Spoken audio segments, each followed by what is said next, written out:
আপনি কি নবী সাল্লাল্লাহু আলাইহি ওয়াসাল্লামের সুপারিশ পেতে চান? পেতে চান? হাউজে কাউসারের পানি পেতে চান? নবীর কাছাকাছি থাকতে চান? শুনুন, নবী সাল্লাল্লাহু আলাইহি ওয়াসাল্লাম বিভিন্ন হাদিসের মধ্যে বলেছেন, বিভিন্ন হাদিসে, যে ব্যক্তি দুনিয়াতে নবীর সুন্নত যত বেশি পালন করবে, নবীকে যত বেশি ভালোবাসবে, তার উপর যত বেশি দরুদ পড়বে, ইনশাআল্লাহ কিয়ামতের দিন সে নবীর তত কাছাকাছি থাকবে ইনশাআল্লাহ। আর যদি সকালবেলা 10 বার এবং সন্ধ্যাবেলা 10 বার পড়তে পারেন, আল্লাহুম্মা সাল্লি আলা মুহাম্মদ ওয়া সাল্লিম, অথবা আল্লাহুম্মা সাল্লি ওয়া সাল্লিম আলা নবিয়িনা মুহাম্মদ, ইনশাআল্লাহ নবী সাল্লাল্লাহু আলাইহি ওয়াসাল্লাম আপনার জন্য সুপারিশ করবে ইনশাআল্লাহ। আল্লাহর নবী এই পুরো জাহিলিয়াত পরিবর্তন করেছেন কোরআন সুন্নাহ দিয়ে, ঠিক আছে কথা? কোরআন সুন্নাহর মধ্যে কাজগুলো কি ছিল আমি কয়েকটা বলেছিলাম। 1, কোরআন তেলাওয়াত করা শিখেছে সবাই। 2, কোরআনের অর্থ বুঝেছেন সবাই। 3, কোরআনের সমস্ত আদেশ নিষেধ তারা মেনে চলেছেন, চলেন নাই? আমাদের উচিত হবে কোরআনের সমস্ত আদেশ এবং নিষেধগুলোকে মেনে চলা। আল্লাহ পাক আমাদের সবাইকে তৌফিক এনায়েত করুন। কারণ তোমাদেরকে 3টা কাজ করতে হবে। কয়টা কাজ? তা'মুরুনা বিল মা'রুফ, তোমরা সৎ কাজের আদেশ করবে। 1, সৎ কাজের আদেশ মানে নামাজ পড়েন ভাই, নামাজ পড়লে এই হবে। রোজা রাখেন, যাকাত দেন, হজ করেন, ওমরা করেন, তাসবিহ তাহলিল করেন, জিকির আজগার করেন, কোরআন তেলাওয়াত করেন, এগুলো ভালো কাজ না? তা'মুরুনা বিল মা'রুফ, তোমরা ভালো কাজে আদেশ করবে। 2, ওয়া তানহাউনা আনিল মুনকার, তোমরা একই সাথে মন্দ কাজে নিষেধও করবে। তা'মুরুনা বিল মা'রুফ ওয়া তানহাউনা আনিল মুনকার, আল্লাহ পাক বলেন নাই তা'মুরুনা বিল মা'রুফ ফাতানহাউনা আনিল মুনকার। ওয়া মানে কি? এবং। ওয়া মানে কি? এবং। ইল্লাল্লাযীনা আমানু ওয়া আমিলুস সলিহাত, তারা নয় যারা ঈমান এনেছে এবং সৎ আমল করেছে। ওয়া তাওয়াসাউ বিল হক, এবং পরস্পরে সত্যের উপদেশ দিয়েছে। ওয়া তাওয়াসাউ বিস সাবর, এবং পরস্পরে হকের উপদেশ দেওয়ার পাশাপাশি ধৈর্যের উপদেশ দিয়েছে। এখানে ওয়া ওয়া ওয়া মানে এবং এবং এবং, মানে একই সাথে আপনাকে এগুলো 4টাই করতে হবে: ঈমান, আমল সালেহ, হকের দাওয়াত, সবর। এখানে আল্লাহ পাক কি বলছেন? কুনতুম খায়রা উম্মাহ উখরিজাত লিন-নাস তা'মুরুনা বিল মা'রুফ ওয়া তানহাউনা আনিল মুনকার, তোমরা সৎ কাজে আদেশ করবে এবং একই সাথে অসৎ কাজে কি করবে? নিষেধ। অসৎ কাজ কেমন? ভাই মিথ্যা কথা বলেন না, অসৎ কাজ, নিষেধ করলাম। ভাইয়া শিরিক করেন না, নিষেধ করলাম, অসৎ কাজ। সুদ খায়েন না, অসৎ কাজ না সুদ খাওয়া? জেনা করেন না, মাদকদ্রব্য সেবন করেন না, হ্যাঁ, নারী পুরুষের অবাধ মেলামেশায় যায় না, বেপর্দায় চলেন না। অন্যায় কাজেও তো নিষেধ করতে হবে নাকি? নাকি শুধু সৎ কাজে আদেশ করলে হবে? তাহলে কি হবে? যদি শুধু সৎ কাজে আদেশ করলেই হতো, তাহলে আমাদের নবী সাল্লাল্লাহু আলাইহি ওয়াসাল্লামের চেয়ে কি ভদ্র, নম্র, শ্রেষ্ঠ কোনো মানুষ পৃথিবীতে ছিল? আসবে? আছে?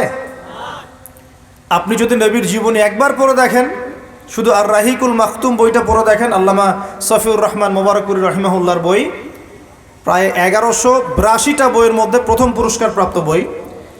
এই বইটা যদি পড়েন, জীবনী গ্রন্থ সিরাত নবী সাল্লাল্লাহু আলাইহি ওয়াসাল্লামের, দেখবেন আল্লাহর নবীকে সারা জীবনে কমপক্ষে 15টা গালি খেতে হয়েছে। কয়টা? এত ভালো মানুষের কেন গালি খেতে হলো? যিনি সবচেয়ে শ্রেষ্ঠ চরিত্রের অধিকারী, তাকে এতগুলো গালি কেন খেতে হলো? তাকে মানুষ বলেছে পাগল, নাউজুবিল্লাহ। মানুষ বলেছে মিথ্যাবাদী। মিথ্যাবাদী না, কাযযাব, মানে মহা মিথ্যাবাদী। কাযিব না, কাযযাব, মহা মিথ্যাবাদী। মানুষ বলেছে মজনুন, পাগল হয়ে গেছে। মানুষ বলেছে সাহের, জাদুকর।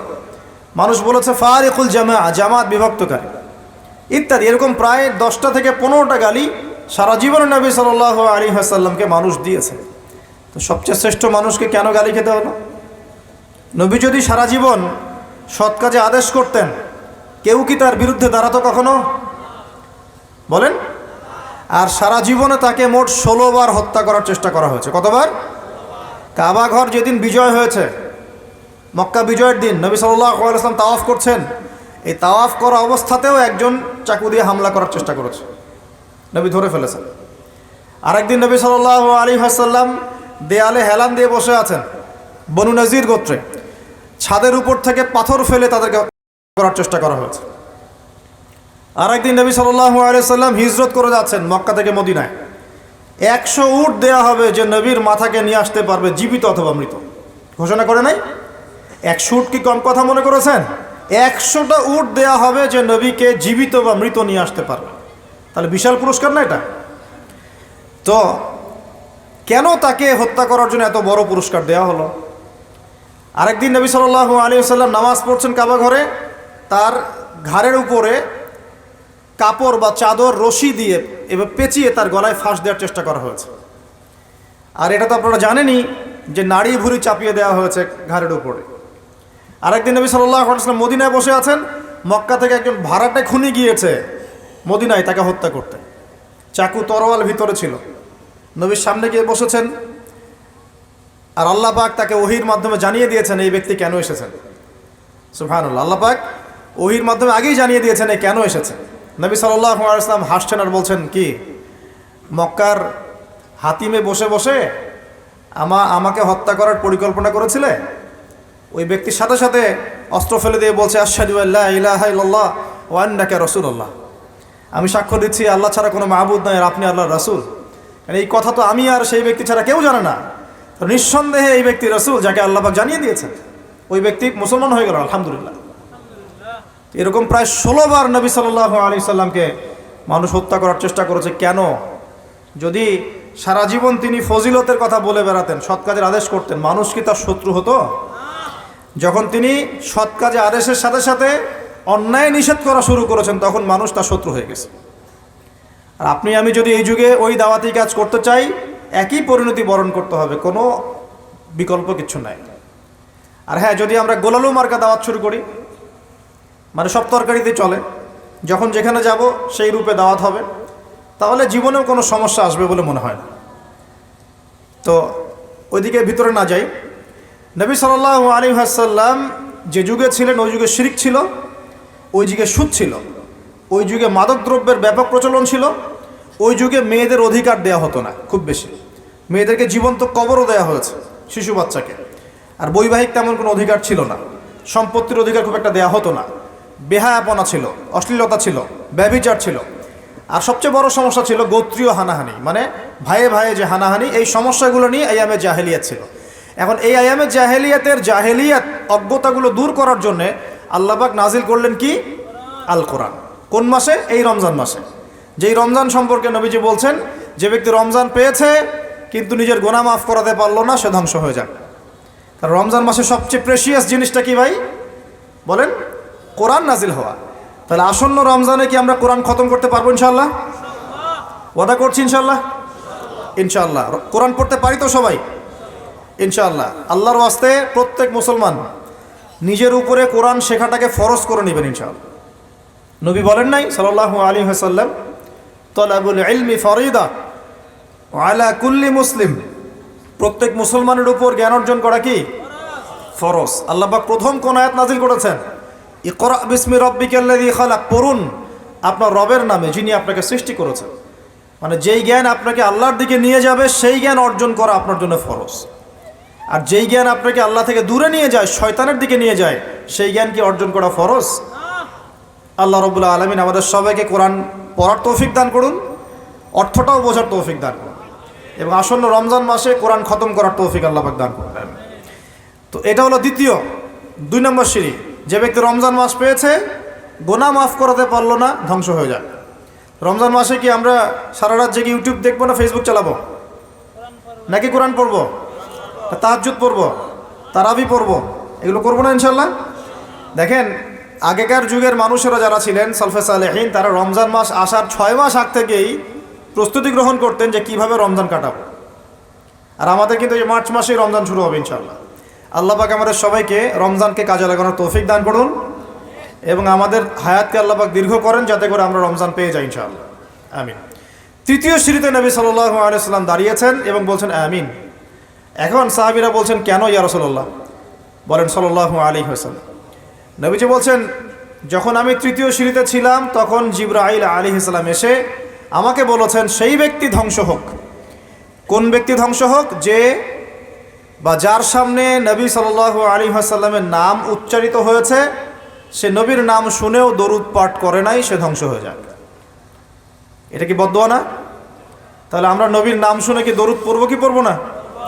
নবীর নাম যখনই শুনবো এতটুকু বলবো, কমপক্ষে বলবো কি সাল্লাল্লাহু আলাইহি ওয়াসাল্লাম। আপনি কি নবী সাল্লাল্লাহু আলাইহি ওয়াসাল্লামের সুপারিশ পেতে চান? পেতে চান? হাউজে কাউসারের পানি পেতে চান? নবীর কাছাকাছি থাকতে চান? শুনুন, নবী সাল্লাল্লাহু আলাইহি ওয়াসাল্লাম বিভিন্ন হাদিসের মধ্যে বলেছেন, বিভিন্ন হাদিসে, যে ব্যক্তি দুনিয়াতে নবীর সুন্নত যত বেশি পালন করবে, নবীকে যত বেশি ভালোবাসবে, তার উপর যত বেশি দরুদ পড়বে, ইনশাআল্লাহ কিয়ামতের দিন সে নবীর তত কাছাকাছি থাকবে ইনশাআল্লাহ।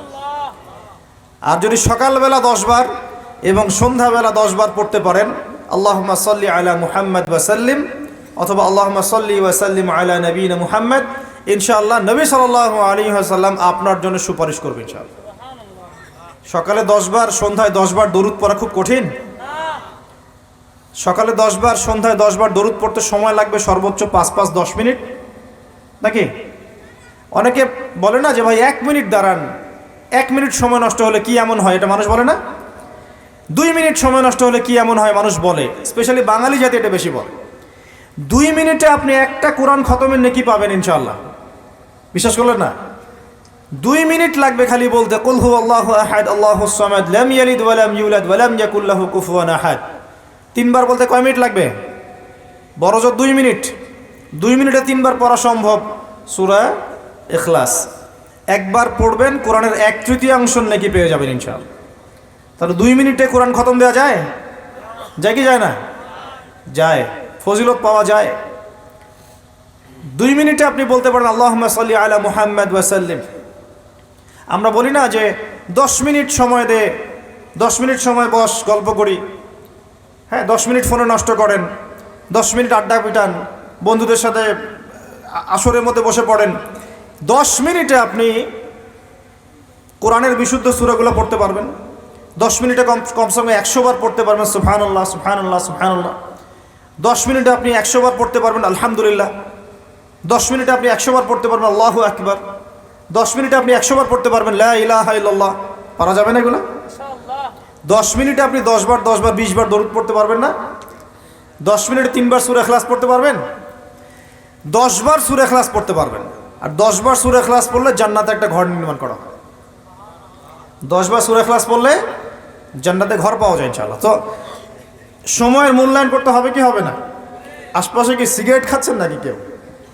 আমার নাকে সিগারেটের গন্ধ আসছে, একটু দেখবেন ভলান্টিয়ার কেউ আছেন না, পরিবেশটা নষ্ট করে না যেন। আস্তাগফিরুল্লাহ। আল্লাহ আমাদের সবাইকে যাবতীয় মাদক দ্রব্য থেকে হেফাজত করুন। সিগারেট মাদক দ্রব্য কি না? সিগারেট কি হালাল না মাকরুহ? জর্দা দিয়ে পান খাওয়া কি মাকরুহ না হালাল না হারাম? শোনেন, মাদকের একটা সূত্র আছে, যে মাদকের বেশি অংশ খেলে নেশা হয় তার সামান্য পরিমাণ নেওয়াটাও হারাম। আমার কথা কি বোঝা যায়? মনে করেন যে 1 কাপ মাদক খেলে আপনার নেশা হয়, মনে করে, কথার কথা নাউজুবিল্লাহ, আল্লাহ হেফাজত করুন, তাহলে ওই 1 কাপের 1 ফোঁটা খাওয়া আপনার জন্য কি হারাম? এটা মনে থাকবে? আল্লাহর ওয়াস্তে যারা নামাজি ব্যক্তি ভুল করেও মাদকের সামনে যাবেন না। এখানে যদি প্রসঙ্গ উঠে গেল, একটা হাদিস বলে দিই, দিয়ে সামনে যাচ্ছে। আল্লাহর নবী সাল্লাল্লাহু আলাইহি সাল্লাম বলেছেন, কেউ যদি মাদকদ্রব্য সেবন করে তার 40 দিনের নামাজ কবুল হবে না। শুনলেন কি? আল্লাহর নবী বলেছেন সাল্লাল্লাহু আলাইহি ওয়াসাল্লাম, কেউ যদি মাদকদ্রব্য সেবন করে তার 40 দিনের নামাজ কবুল হবে না। সে যদি তওবা করে আল্লাহ পাক তাকে মাফ করে দিবেন ইনশাআল্লাহ। যদি আবার মাদক খায় আরও 40 দিন নামাজ কবুল হবে না। যদি আবারও তওবা করে আল্লাহ পাক তাকে মাফ করবেন ইনশাআল্লাহ। যদি আবারও মাদক খায় আবার 40 দিন নামাজ কবুল হবে না। যদি আবারও তওবা করে আল্লাহ পাক মাফ করে দিবেন ইনশাআল্লাহ।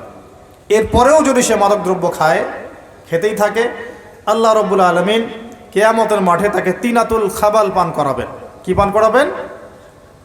প্রথম শুনলেন শব্দটা তিনাতুল খাবাল। সাহাবীরা বলছেন, তিনাতুল খাবাল কি ইয়া রাসূলুল্লাহ? নবীজি বলছেন সাল্লাল্লাহু আলাইহি ওয়াসাল্লাম, জাহান্নামীদের রক্ত এবং মাংসের যে রস পুজ, এই পুজটাকে বলা হয় তিনাতুল খাবাল। আল্লাহ পাক সেটা খাওয়াবে মাদকদ্রব্য সেবনকারীদেরকে। আমরা কি খেতে যাবো? আল্লাহর ওয়াস্তে মাদকদ্রব্যের সাথে সংশ্লিষ্ট হবেন না। সিগারেট ধরবেন না, তাহলে বড় বড় মাদক আপনি নিতে পারবেন না ইনশাআল্লাহ। যারা সিগারেট খাওয়া শুরু করে আস্তে আস্তে গাঁজা, ইয়াবা, ফেন্সিডিল সবই খেতে শুরু করে। যুব সমাজ কি ওয়াদা করতে পারবেন জীবনে কোনোদিন মাদকদ্রব্য সেবন করবেন না? ওয়াদা করা যাবে ইনশাআল্লাহ? আল্লাহ পাক কবুল করে নিন, আমিন। আজকে দুইটা ওয়াদা করেছেন। এক, রমজান মাসে কোরআন খতম করবেন, ঠিক আছে, এবং কোরআন তেলাওয়াত করা সবাই শিখবেন ইনশাল্লাহ, ঠিক আছে। এক। দুই নাম্বার, মাদক দ্রব্যের সাথে জীবনেও সম্পর্ক রাখবেন না। আরেকটা ওয়াদা করে নেন, আজকের ওয়াজ শোনার পর থেকে 5 ওয়াক্ত নামাজ কোনোদিন ছাড়বেন না। ছাড়বেন? আল্লাহ পাক কবুল করুন, আমিন। এই 3টা ধাপ থেকে কি শিখলেন? 1 নম্বর শিখলেন পিতা মাতার সম্মান করতে হবে। করতে হবে কি না? আমরাও কি পিতা মাতা হব না? হই নাই? আমরা কি চাই যে আমাদের সন্তান আমাদেরকে সম্মান না করুক? আমরা কি চাই? চাই না। অতএব আমরা যদি চাই যে আমাদের সন্তান ভালো হোক, আমাদের উচিত আমরা যেন পিতা মাতার সাথে ভালো বিহেভ করি। আমরা যদি চাই যে আমাদের মৃত্যুর পর আমাদের সন্তানরা আমাদের জানাজার নামাজ পড়াক, তাহলে আমাদেরকেও আমাদের পিতা মাতার অনুগত থাকতে হবে। আল্লাহ পাক তৌফিক ইনায়াত করুন, আমিন। 2 নাম্বার বলেছি, রমজান মাস পেলেই গুনাহ মাফ করানোর চেষ্টা করতে হবে। অতএব রমজান মাসে আজে বাজে কোনো কাজের দিকে মনোযোগী হবেন না। প্রস্তুতি নেন, সামনে রমজান আসছে ইনশাআল্লাহ। নিজের কাজগুলোকে গুটিয়ে নেন, পড়াশোনা গুটিয়ে নেন, বাজারঘাট গুটিয়ে নেন। রমজান মাসে যেন এত ব্যস্ততা না থাকে, ফ্রি থাকেন, রিল্যাক্স, খালি ইবাদত বেশি বেশি করবেন ইনশাআল্লাহ। আর 3 নাম্বার, নবী সাল্লাল্লাহু আলাইহি ওয়াসাল্লামের নাম যখনই শুনবেন কি বলবেন? সাল্লাল্লাহু আলাইহি ওয়াসাল্লাম পড়বেন, এবং সকালে সন্ধ্যায় কমপক্ষে 10 বার করে নবীর উপর দরুদ পড়বো ইনশাআল্লাহ। এখানে আরেকটা বিষয় চলে আসে, এইটা একটু মনোযোগ দিয়ে বোঝেন। আল্লাহর নবী বলছেন যে কেউ যদি নবীর নাম শুনে দরুদ না পড়ে তাহলেই তার জন্য ধ্বংস। কেউ যদি নবীর নাম শুনেছে দরুদ পড়ে নাই তাহলে সে ধ্বংস হোক, এটা বদদোয়া। তাহলে সারা জীবনে যদি আমরা নবীর সুন্নত মেনে না চলি আমাদের জন্য কি হতে পারে বলেন? শুধু নবীর নাম শুনে দরুদ না পড়লেই যদি এমনটা হয়, তাহলে সারা জীবন যে আমরা নবীর সুন্নতের খেলাফ চলছি আমাদের কি হতে পারে? দুনিয়ার জীবনে নবীর সুন্নতের খেলাফ চললে কি কেউ নবীর সুপারিশ পাবে পরকালে? হাউজে কাউসারের পানি পাবে? কবরের উত্তর দিতে পারবে প্রশ্নের? তাহলে আমরা দাড়ি কেন রাখছি না? দাড়ি কি নবীর সুন্নত কি সুন্নত না? তাহলে নামাজ পড়ছি মাশাআল্লাহ, দাড়ি কেন রাখছি না? কি সমস্যা? কেন সকাল সকাল উঠে আমরা এই শেভিং ক্রিম দিয়ে আমাদের নবীর সুন্নতকে জবাই করি? কেন? কি স্বার্থ, কি লাভ? হ্যান্ডসাম লাগে দেখতে? আপনাদের কি মনে হয় দাড়ি চেঁচে ফেললে, কেটে ফেললে হ্যান্ডসাম লাগে দেখতে, সুদর্শন লাগে? গাল ভর্তি দাড়ি থাকলে একজন পুরুষকে সিংহের মতো লাগে মাশাআল্লাহ। আমাদের তো দাড়ি নাই, আমাদের যেগুলো দেখছেন এগুলো তো দাড়িই না। যাদের সুন্দর গাল ভর্তি দাড়ি আছে এই মানুষগুলো যখন শেভ করে আমার খুব আফসোস হয়। আহা বেচারাকে কত সুন্দর দাড়ি আল্লাহ পাক দিয়েছেন, প্রত্যেক দিন শেভ করা শুরু করেছে। অথচ আপনি দাড়ি ছেড়ে দিলে আপনার চেহারার ব্যক্তিত্বটা বাড়বে, সুন্দর লাগবে, স্মার্ট লাগবে, হ্যান্ডসাম লাগবে, সিংহের মতো লাগবে। মুসলিমরা কি ভীরু কাপুরুষ জাতি?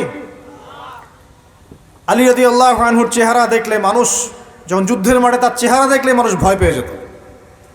যুদ্ধের মাঠে তার চেহারা দেখলে মানুষ ভয় পেয়ে যেত। দাড়ি, ফুল দাড়ি, ছেড়ে দেয়া দাড়ি, এবং তিনি যখন গর্জন করতেন যুদ্ধের মাঠে, যে প্রতিপক্ষ যখন থাকতো আহ্বান করতেন, কে আছে সামনে আসো, সাহস থাকলে আমার সামনে। এই গর্জন শুনেই মানুষ ভয়ে তার সামনে আসতো না। খালিদ বিন ওয়ালিদ রাদিয়াল্লাহু আনহু যুদ্ধের মাঠে তার গর্জন শুনেই মানুষ সামনে আসতো না। কাকা রাদিয়াল্লাহু আনহু তিনি একাই 10 জন 20 জনের সাথে লড়াই করতে পারতেন।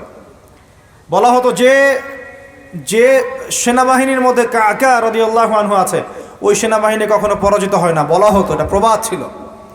তাদের গাল ভর্তি দাড়ি ছিল না। সাহাবীরা কি শেভ করতেন? কোনোদিন দেখেছেন কোন হাদিসের মধ্যে সাহাবীরা শেভ করেছেন? তারা নবীর সুন্নতটা কি আগে নিজের দেহে আনতে হবে না? নিজের দেহে যদি সুন্নত না আনতে পারি মানুষকে সুন্নত শেখাতে পারবো? ওয়াদা করা যাবে এখন যে আমরা ইনশাল্লাহ দাড়ি শেভ করবো না? ওয়াদা করা যাবে? দাড়ি রাখলে চাকরি পাবেন না? রিজিক কার হাতে? না না, রিজিক তো দাড়ির হাতে মনে হচ্ছে। দাড়ি রাখলে যদি চাকরি চলে যায় তার রিজিক কার সাথে সংশ্লিষ্ট হলো? রিজিকের মালিক কে? আপনাকে আল্লাহ পাক যতটুকু রিজিক দিয়েছেন তাকদিরে লেখা আছে না? তাকদিরে লেখা আছে না? তাকদিরে লেখা আছে যেটা, সেটা কি আপনি না খেয়ে মরবেন নাকি? যদি আপনার তাকদিরে থাকে যে আপনি 50 বছর বাঁচবেন আর 50 বছরে আপনি 500 মণ চাল খাবেন, কথার কথা, ওই চালের এক দানা বাকি থাকতে আপনি মরবেন? মরবেন না। তাহলে রিজিক কি আমার সাথে সম্পৃক্ত না আল্লাহর সাথে সম্পৃক্ত? এই বিশ্বাসটা করতে হবে তো। দাড়ি রাখলে কি মেয়েরা পছন্দ করবে না নাকি? বলেছে যে বিয়ে করবো না দাড়ি রাখলে, এমন কথা বলেছে? যদি কোনো মেয়ে এরকম কথা বলে ওই মেয়েকে বিয়েই করার দরকার নেই আপনার। যদি কোনো মেয়ে আপনাকে বলে যে দাড়ি রাখলে ভালো লাগে না, শেভ করতে হবে, না হলে বিয়ে হবে না, বিয়ে করব না, ওই মেয়েকে বিয়ে না করাই উচিত আপনার। ওর তো মানে আপনাকে বিয়ে করার যোগ্যতাই হয়নি, ওর তো যোগ্যতাই হয়নি আপনাকে বিয়ে করার। সে তো দাড়ি নিয়ে প্রশ্ন তুলছে। যে মেয়ে বলবে যে নবীর সুন্নত আছে এজন্য আপনাকে পছন্দ করি, তখন বুঝবেন যে হ্যাঁ এই মেয়ের মধ্যে ভালো কিছু আছে। যেই মেয়ে দেখবে যে আপনি নামাজি কিনা, যেই মেয়ে দেখবে আপনি নামাজি কিনা, দাঁড়িয়ে আছে কিনা, ইমানদার কিনা, দিনের জন্য কিছু করেন কিনা, হালাল, আর যেই মেয়ে আপনাকে দেখবে আপনার কত বড় সম্পত্তি, কতটা বড় জমি, কত বড় চাকরি, সুদ খান কিনা ওর কোনো আসা যায় না, টাকা হইলেই হইল, এগুলোকে ঘরে ঢুকালে অশান্তি আর অশান্তি। কি চাচ্ছেন, শান্তি না অশান্তি? নবী সাল্লাল্লাহু আলাইহি ওয়াসাল্লাম বলেছেন দিনদারিতা দেখে মেয়েদেরকে বিয়ে করো। কি দেখে? একই বিষয় ছেলেদের জন্য মেয়েদের জন্য সেম। ছেলে দেখতে হবে দিনদার কিনা, মেয়ে দেখতে হবে দিনদার কিনা, পর্দা করে কিনা, দিনদারিতা আছে কিনা। দুনিয়ার এই ছোটোখাটো বিষয় যদি দেখেন, তুচ্ছ বিষয়গুলো, একদিন না একদিন আপনি পস্তাবেন কিন্তু। আর যদি আপনি দিনদারিতা দেখেন ইনশাল্লাহ আপনি কোনোদিন পস্তাবেন না ইনশাআল্লাহ। আল্লাহ পাক তৌফিক দান করে নেন। এটা একটা বড় সিদ্ধান্ত জীবনের। এই সিদ্ধান্তে যদি ভুল করে ফেলেন সারা জীবন পস্তাতে হবে। অতএব এখানে বেশি আবেগে ফ্যান্টাসিতে ভুগবেন না, ঠান্ডা মাথায় দিনদারিতাকে অগ্রগণ্য করে আপনি ছেলে দেখবেন বা মেয়ে দেখবেন ইনশাআল্লাহ। আর গার্ডিয়ান যারা পরিবারের পিতামাতা আছেন তাদেরকেও বলবো দুনিয়ার এই বিষয়গুলোকে বেশি প্রাধান্য দিতে যাবেন না। কত বড় চাকরি করে, কত বড় জমির মালিক, কত বেশি টাকা, এগুলো পরের বিষয়। আগের বিষয় হচ্ছে আপনার ওই জামাই দিনদার কিনা, আগের বিষয় হচ্ছে তার মধ্যে ইসলাম আছে কিনা, শুরুর বিষয় হচ্ছে আপনার ওই মেয়ের মধ্যে দিনদারিতা আছে কিনা। এটা নসিহত করে গেলাম, যদি আপনি বুদ্ধিমান হন তাহলে আমার নসিহত গ্রহণ করবেন ইনশাআল্লাহ তাআলা, না হলে কিন্তু সারা জীবন পস্তাতে হবে। যারা বেদিন জামাই বিয়ে করেছে আর বেদিন মেয়ে বিয়ে করেছে তারা বুঝবে যে আমার কথার মর্ম কতটুকু। তারা এখন ইচ্ছা করেও লাইনে আনতে পারছে না, পারছেন? ওই যে বলছে বিয়ের পরে ঠিক হয়ে যাবে, এত সহজ? এটা কি সুইচ টিপ দিলে ঠিক হয়ে যাবে? মানুষের মনটা খুব জটিল একটা বিষয়, এত সহজেই মানুষের মন চেঞ্জ হয় না। হয় ইল্লা মাশাআল্লাহ, আল্লাহ চাইলে হয়। কিন্তু যদি মনে করেন যে পর্দা করে না, বিয়ে করি তারপর পর্দা করবে, করাই নিব, বানাই নিব, নিজের মতো গড়ে নিব, এত সহজ নয়। পরে দেখবেন সেই মেয়ে আপনার দাড়ি শেভ করায় ফেলছে, করতে পারে না, আপনাকে পেরেশানিতে ফেলবে। সবার এত টাকা, তোমার টাকা নাই, এই যুগে একটু সুদ খেলে কি হয়, সমিতিতে নাম লেখালে কি হয়, সুদের লোন নিলে কি হয়, সবার একতলা বাড়ি আমার কেন, সবার 4-5 তলা বাড়ি আমার কেন একতলা থাকবে, নাও লোন নাও বাড়ি করি। আপনার স্ত্রী আপনাকে এদিকে ইনফ্লুয়েন্স করবে, করবে না? করবে। এইভাবে তো বহু পরিবারের কর্তা দিন দিন হার্টস্ট্রোক করে মারা যাচ্ছে। টেনশন, পারিবারিক অশান্তি। অতএব দিনদারিতাকে প্রাধান্য দেন ইনশাআল্লাহ। দিনদারিতার সৌন্দর্য কখনো শেষ হয়ে যাবে না ইনশাআল্লাহ। আল্লাহ পাক তৌফিক এনায়েত করুন। আমিন। প্রিয় ভাইরা, আলোচনা একটা বড় অংশে এবার আসছি, এদিকে খেয়াল করেন, একটু মনোযোগ দিতে হবে। এখন থেকে আমরা একটু গুরুত্বপূর্ণ জায়গায় যাব। নবী সাল্লাল্লাহু আলাইহি ওয়াসাল্লামের সুন্নতের উপর আমল না করলে আমরা কি জান্নাত পাবো কি না? আর নবীর সুন্নত কি শুধুমাত্র ইবাদত বন্দেগীর ক্ষেত্রে করলেই হবে, না জীবনের সব ক্ষেত্রে করতে হবে? আমার সাথে কথা বলেন। নবীর সুন্নত কি শুধু ইবাদত বন্দেগীতেই করব নাকি জীবনের সব ক্ষেত্রে করব? আল্লাহর নবী সাল্লাল্লাহু আলাইহি ওয়াসাল্লাম মাত্র 23 বছরে আইয়ামে জাহিলিয়াতকে সরিয়ে দিয়েছেন কি দেন নাই? আইয়ামে জাহিলিয়াতের শিরিক, ওখানকার আপনার সুদ, ওখানকার আপনার জেনা, ওখানকার মাদক, ওখানকার গোত্রীয় হানাহানি 23 বছরের মধ্যে পরিবর্তন হয়েছে কি না? যখন মক্কা বিজয় হয়েছে তখন কি ওই মক্কার মধ্যে কোনো শিরিক ছিল, কোনো মূর্তি পূজা ছিল, কোনো সুদ ছিল, কোনো মেয়ের সাথে খারাপ আচরণ করা হয়েছে, কোনো ধর্ষণ হয়েছে, কোনো ব্যভিচার, গোত্রীয় হানাহানি, না সবাই ভাই ভাই হয়ে গেছে? 23 বছরের মধ্যে আল্লাহর নবী কি এমন করলেন যাতে একটা অন্ধকারাচ্ছন্ন সমাজ আলোকিত হলো? কি এমন করলেন কে বলতে পারবেন? 23 বছরের মধ্যে আল্লাহর নবী কি এমন করলেন? তিনি কি কোনো জাদু করেছেন? তিনি কি মানুষকে বশ করেছেন? তিনি কি আল্লাহর ফেরেশতাদেরকে দিয়ে জোর করে মানুষকে দিনের দিকে নিয়ে আসছেন? তিনি কি মানুষের গলায় ছুরি ধরে ইসলাম কবুল করিয়েছেন? এই কোনো কাজই আমাদের নবী মুহাম্মদ সাল্লাল্লাহু আলাইহি ওয়াসাল্লাম করেন নাই। করেছেন? বরং তিনি মানুষের কলব, মানুষের হৃদয়টাকে পরিবর্তন করে দিয়েছেন। বলেন সুবহানাল্লাহ। মানুষের হৃদয়ের মধ্যে আগে কুফর ছিল, আল্লাহর নবী সেখানে ঈমান ঢুকিয়ে দিয়েছেন। মানুষের হৃদয়ের মধ্যে আগে শিরক ছিল, আল্লাহর নবী সেখানে তাওহীদ ঢুকিয়ে দিয়েছেন। মানুষের হৃদয়ের মধ্যে আগে হারাম ছিল, নবী সাল্লাল্লাহু আলাইহি ওয়াসাল্লাম হালাল ঢুকিয়ে দিয়েছেন। মানুষ আগে বস্তুবাদী ছিল, দুনিয়া কেন্দ্রিক ছিল, আল্লাহর নবী মানুষকে পরকালমুখী করেছেন। মানুষ আগে আল্লাহকে চিনত না, আল্লাহর নবী মানুষকে আল্লাহকে চিনিয়েছেন। মানুষের কবর, হাসর, জান্নাত, জাহান্নাম নিয়ে এত চিন্তা ছিল না, আল্লাহর নবী তাদেরকে পরকালীন জীবন সম্পর্কে সচেতন করেছেন। করেন নাই? কিভাবে করেছেন? উত্তর, নবী সাল্লাল্লাহু আলাইহি ওয়াসাল্লাম দুইটা উৎস দিয়ে করেছেন। কয়টা উৎস ভাই? এক নাম্বার আল্লাহর কিতাব মানে আল কোরআন, দুই নাম্বার নবীর সুন্নত মানে কি? হাদিস। আমার সাথে কথা বলেন। এক নাম্বার কি? আল্লাহর কিতাব মানে কি? আল কোরআন। দুই নাম্বার নবীর সুন্নত মানে হাদিস। এই কোরআন এবং হাদিসকে কেন্দ্র করে মাত্র 23 বছরে নবী সাল্লাল্লাহু আলাইহি ওয়াসাল্লাম পুরো জাহিলিয়াতের চিত্রই পাল্টে দিয়েছেন। পাল্টে দিয়েছেন কি না? আচ্ছা, কিভাবে? উত্তর, নবীজি এবং সাহাবীরা সর্বপ্রথম তারা সবাই কোরআন তেলাওয়াত করা জানতেন। এক নাম্বার, ঠিক আছে? তার মানে সমাজ পরিবর্তন করতে হলে আমাদের সবাইকে কোরআন তেলাওয়াত করা শিখতে হবে। দুই, নবী এবং সাহাবীগণ সাল্লাল্লাহু আলাইহি ওয়াসাল্লাম কোরআন শুধু তেলাওয়াতই করতেন না, কোরআনের অনেক অংশ, প্রায় পুরো অংশই তাদের মুখস্থ ছিল না? তাহলে আমাদের কোরআন মুখস্থ করা লাগবে কি না? পুরো অংশ না পারি, অল্প একটু করা লাগবে কি না? অথবা এতটুকু না পারি, এক পারা পারবো কি না? এক পারাও না পারি, নামাজের জন্য উপযুক্ত সূরাগুলো মুখস্থ করতে পারবো কি না? পারবো না? সারা জীবনে কম পড়াশোনা করেছি? প্রচুর পড়াশোনা করেছেন, তাহলে কোরআনের ক্ষেত্রে কেন পিছিয়ে থাকবো? থাকা যাবে? যাবে না। ওই যে বারবার একটা কথা বলি, 15-20 বছর পড়াশোনা করে 15টা সূরা শিখছেন না। 15 বছর পড়াশোনা করে আপনি 15টা হাদিস শিখছেন না। শিখেছেন? 15 বছর পড়েছেন, 10 জন জান্নাতের সার্টিফিকেট প্রাপ্ত সাহাবীর নাম বলতে পারছেন না। নবীজির 10 জন স্ত্রীর নাম বলতে পারছেন না, তার জীবনী বলতে পারছেন না, ঈমান ভঙ্গের কারণগুলো বলতে পারছেন না, কোনো কোনো ক্ষেত্রে ওযুর মাসআলাগুলোও বলতে পারছেন না, কোনটা ফরজ কোনটা সুন্নাত। এমন আছে না? এবং এদের সংখ্যা কি কম না বেশি? এদের সংখ্যা কোটি কোটি, এমন কোটি কোটি মানুষ আছে বাংলাদেশের মাটিতে। আমরা সবাই মাশাআল্লাহ দুনিয়াবি ক্ষেত্রে শিক্ষিত হয়েছি ঠিকই, কিন্তু দিনের বেসিক জিনিসগুলো শিখি নাই। আপনি দেখবেন, আমি দেখাবো। কে আছেন বলেন জান্নাতি 10 জন সাহাবীর নাম বলতে পারবেন? একজন ব্যক্তি দাঁড়ায় যান দেখি। যদি বলতে পারেন, আমার পক্ষ থেকে নগদ 1000 টাকা পুরস্কার। জান্নাতি 10 জন সাহাবী, এই দুনিয়াতেই তারা জান্নাতের সার্টিফিকেট পেয়েছেন। আল্লাহ নবী বলেছেন তুমি জান্নাতি, তুমি জান্নাতি, তুমি জান্নাতি। 10 জন বলতে পারবেন কেউ?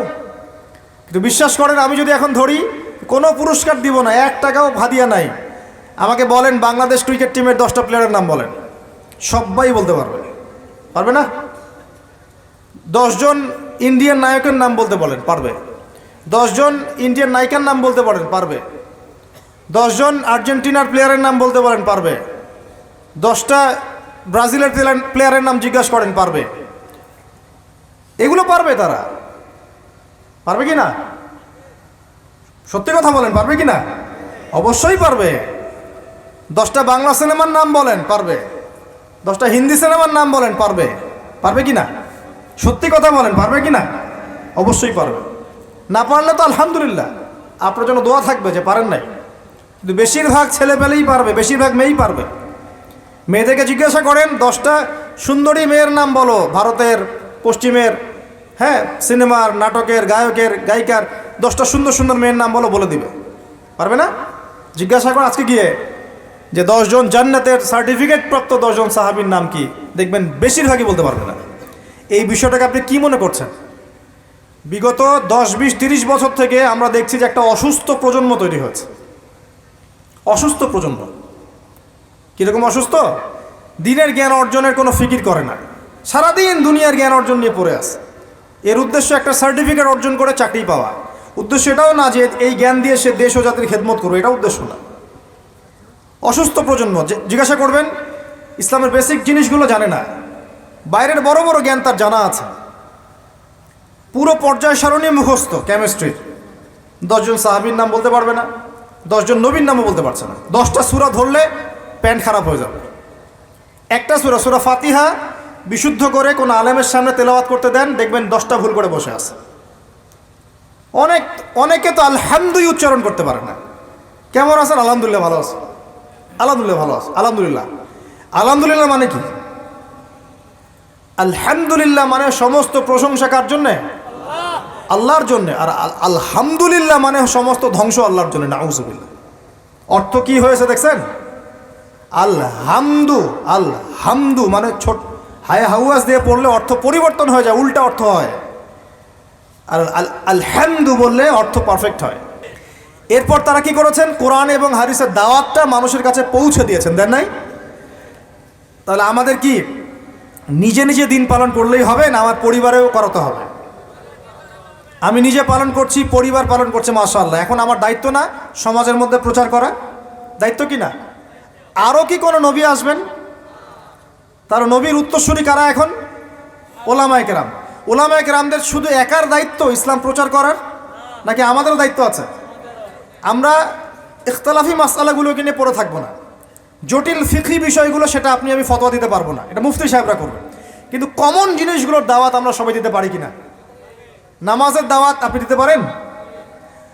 আপনি হালাল খাওয়ার দাওয়াত দিতে পারেন? পর্দার দাওয়াত দিতে পারেন? আপনি এটা দাওয়াত দিতে পারেন যে আমরা সবাই 5 ওয়াক্ত নামাজ পড়বো, রোজা রাখবো, সামর্থ্য হলে হজ করবো, যাকাত দিব, এইটুক দাওয়াত তো আপনি দিতে পারেন, পারেন কিনা? মাদকদ্রব্য ছেড়ে দাও, মাদকদ্রব্য খেও না, সুদ খেও না, এই কমন কথাগুলো তো বলতে পারেন নাকি? বাল্লিগু আন্নী ওয়ালাউ আয়া, একটা আয়াতও যদি জানো তোমরা সেটা প্রচার করো। যদি আমরা সবাই মিলে দিন প্রচার না করি, দিনের অবস্থা আস্তে আস্তে কিন্তু সংকুচিত হয়ে আসছে। আপনারা কি বুঝতে পারছেন না যে অন্য ধর্মগুলো আস্তে আস্তে ছড়িয়ে পড়ছে?